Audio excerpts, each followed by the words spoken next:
It's now time to look at the headlines on the front pages of Nigerian newspapers.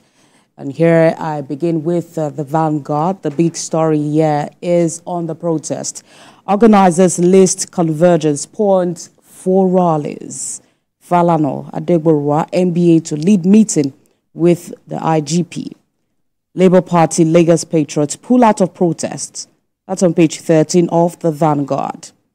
Chat Fund laments University's monthly 400 million naira electricity bill. Federal government hands over 400 CNG kits to transporters in 4 states. Federal government suspends duty on rice, flour, other essential food items. Another story here says Nigeria's boarding light price drops to $79 per barrel, lowest in 4 weeks. The major story is on the front page of the Vanguard. To the Nation, the big story here is still on the protests. Court restricts protesters to freedom, peace parks in Lagos. Judge orders police to protect protesters. Bishop do not follow Kenya routes. Customs suspend import duties on essential food items. 80,000 apply for 110 billion naira youth investment fund within 72 hours. Brace for more floods. NEMA wants Nigerians. And INEC ready with a voter list. These are the major stories on the front page of the Nation. To the New Telegraph, organizers reject IGP's proposal for confined protest, insist on street processions. Rather, there says court restricts action in Lagos to freedom peace parks. Federal government designates custodial centers as red zones. Egbetoku meets paramilitary, says NSAS, repeats, will not be allowed.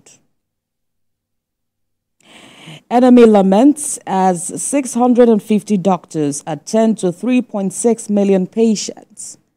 Senate decries 4.2 billion naira personnel cost for unverifiable workers in Ajaokuta. Reps issue 2-month ultimatum to Finance Minister AGF to automate foreign revenue collection. Oil bunkering theft have resulted in low oil production, according to Diri. And Wara Indigo North will not participate in hardship protest by Southeast Leaders Forum. The rather there says is resolute on working with other ethnic groups to restructure Nigeria, as group urges President Tinubu to address Nigerians on State of the Nation rather. The major stories on the front page of the New Telegraph. To the Daily Times, stalemate as organizers reject IGP's no street procession offer. Thugs threaten Lagos protesters as court confines demonstrations to parks. Nigerian Correctional Service declares custodial centers red zones. Reps gives 60 days ultimatum to Finance Minister AGF on automation of foreign revenue. And on the masthead, former Delta Commissioner kidnapped inside church. Police orderly shot dead. Others injured. Shelve your action in Nigeria's interest. Speaker appeals to protest planners. CSO's kick. Petition NJC over indiscriminate release of detained kidnappers. These are the major stories on the front page of the Daily Times. To the Daily Independent, still on the planned protest. Organizers IGP Egbetoku disagree on confined protest. Protesters ask IGP for details of officer to protect them. Interesting. Court restricts protest in Lagos to freedom peace parks. Hoodlums threaten to deal with protesters in Lagos. No bad government in Nigeria. The presidency is reacting to the bad governance protests. Federal government declares custodial centers red zones, warns protesters not to go close. Tinubu, Uzodima, Abiodun, Oni seek unity of southern monarchs. Rep Speaker asks protesters to shelve action in nation's interests.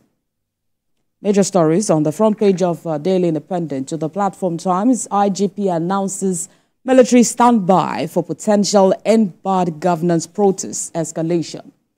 Courts restrict protests in Lagos to designated parks. Nigerian songstress Oyeka Wenu passes away at 72. Hoodlums attack palliative-laden bus in Calabar, leaving 3 injured. On the Delta crisis, victims urge the governor, Barawari, to act after attack with their chants. AK-47 policeman killed. EFCC summons Hajj Commission chair over 90 billion Naira Hajj subsidy investigation. Traditional rulers support peaceful protest.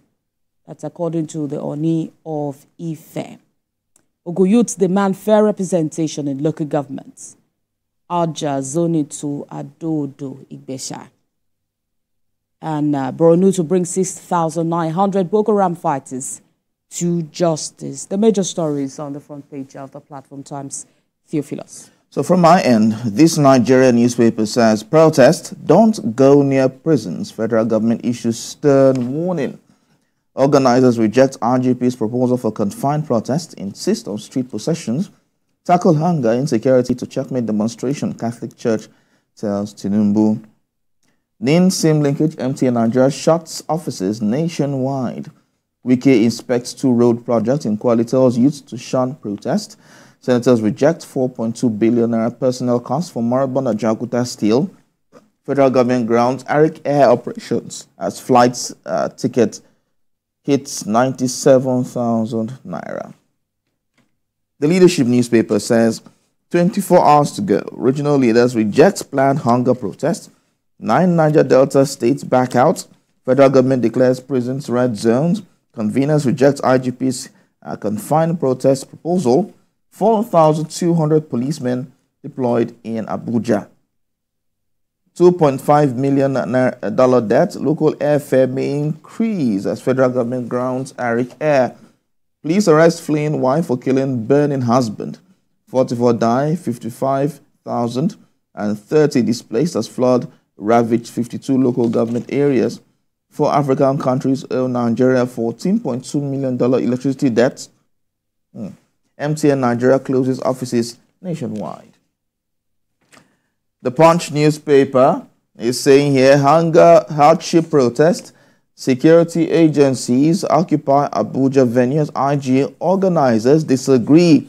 Soldiers police in show of force nationwide. Court restricts Lagos protest to 2 venues. Let's move to Business Times. Global commerce going through troubling times, says DG of World Trade Organization, says future of trade lay in services, digitalization, green economy. MFB deposits surge by 168% as assets value hits 2,705 trillion naira. Federal government pledges to promote farmers' soil health card scheme. Urgent action needed to address food inflation, says Action Aid. Federal government grounds Arik Air over $2.5 million debt. Why federal government's palliatives will not address food inflation, agric experts. The Nature News says, climate change will render West Africa unfit for living. U.S. scientists. Wike launches rural road projects to ease food supply in FCT. Environment Minister assures Governor Sani of federal government support on climate action. Rotary International moves to tackle open defecation in Nigeria. Dr. Salako preaches sustainable food production at GF8 workshop. Of course, this and many more in the Nature News newspaper. And finally, with me on Sporting Life, Alvarez on Manchester City future. I'll decide after Olympics. Summer transfer. Osimhen is slots number 1 target. Liverpool ready to pay Nigerians £130 million fees.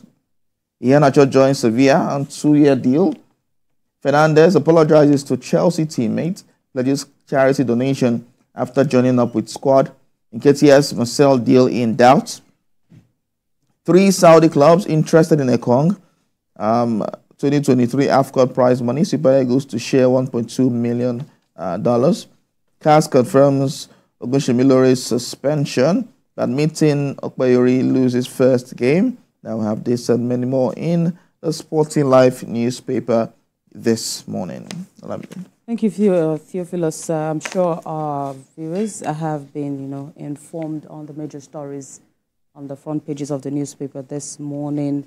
On major newspapers this morning, we're having the planned protest. Everywhere. IGP announces military standby, and also the courts are restricting protests to designated parks. Some legal experts have come out to, contest whether this is actually a right or wrong in a democracy, having to stay in a particular place, and if this will actually send the message that the protesters are trying to. But another, concerning part of that's on the Daily Independent, hoodlums threatened to deal with protesters in Lagos. There's a video that went viral yesterday on that in the market, Lagos Island. Hoodlums, using the microphone, threatening people. Market women and all that. You don't need all of that. But it's also very important, to also, tell persons who intend to go out for the protest tomorrow to stay as safe as possible, for hoodlums to come out to be threatening people who come out. For a country like Nigeria, I do not think that, any time of conflict, we have to come out and, begin to handle threats. This was almost the same situation we saw during the Rivers crisis, where some individuals took advantage of the disturbance at that time in the state to threaten some persons. And, so many persons were releasing some, statements saying that no one has the monopoly of violence. Well, I think that we should not be scared when it comes to protest. We understand what happened during the NSAS, and I understand that that's what the IG is trying to curb. But for some people going to markets and telling traders, if you join the protest, do not come to the market, your goods will pay for it. I mean, you don't have to do that. The protest doesn't have to be, or it's not supposed to be deadly. It's not supposed to be rancorous. It's supposed to be, it can be a peaceful protest without that so many any persons problems. Are misunderstanding this protest for truly, a war, because it's not a war. Protest is a right in a democratic, your constitutional right to protest is enshrined in the Constitution. So do not stop people. There are people who do one-man protest. It has happened recently in Abuja. People who do that, you don't stop people from protesting. But what we will stop and what we will not agree to is having the protest turn violent. And, this is going to form our next conversation on the program this morning. Still to come on TVC Breakfast.